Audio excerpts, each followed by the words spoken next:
Nagawa tayong DB Audio. Ayan, DB Audio ang model niya ay 50215. 502-15, DB 50215. So, isa to sa mga unang modelo ata ng DB Audio. Actually, mga boss, sa totoo lang, mapapansin nyo mga years ago, lagi kong complain talaga dito pag gumagawa ako ng DB Audio, kinakalawang. Pero ang good side lang sa DB Audio kasi pag napalitan mong kinakalawang, okay na naman eh. Hindi katulad ng mga bagong labas ngayon. Actually, meron din silang DB Audio ngayon na talagang pati board corroded na.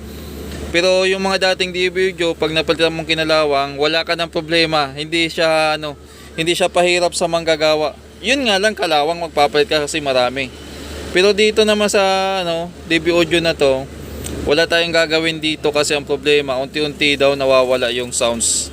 Tinisting ko na, tumunog, unti-unting nawawala nung tinitisting ng may-ari. Nga pala, akala ko nang una kasi yung design niya pa ganyan, parang 302, akala ko maliit lang. Nung binuhat ko siya, parang sabi ko medyo mabigat parang hindi 302 ang laman nito. Nung binuksan ko, nakita ko yung laman.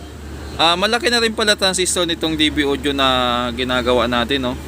So 5200 na rin, apat na, pero itong traditional talaga na design nila na nasa loob, yan, wala tayong magagawa. Kay DB Audio yan eh.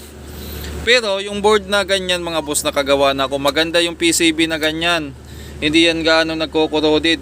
Kahit yung ganitong puti Kaya naka-repair na ako ng ganito dati. Maganda talaga PCB nito.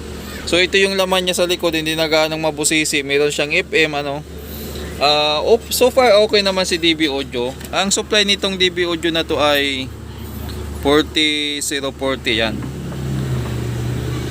Yan yung laman mga boss ng DB Audio. Yan.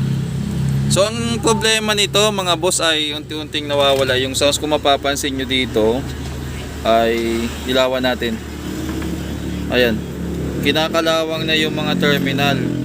Papalitan na natin yan kasi kinakalawang na. Tapos ang nangyari dito, nasunog yung kaya pala humina yung tunog. Ayan lutong-luto siya yung pinaka-grounding niya. Kaya sabi ng may-ari, bumabagsak ang tunog o humihina ata o unti-unting nagpipid. So dahil dyan.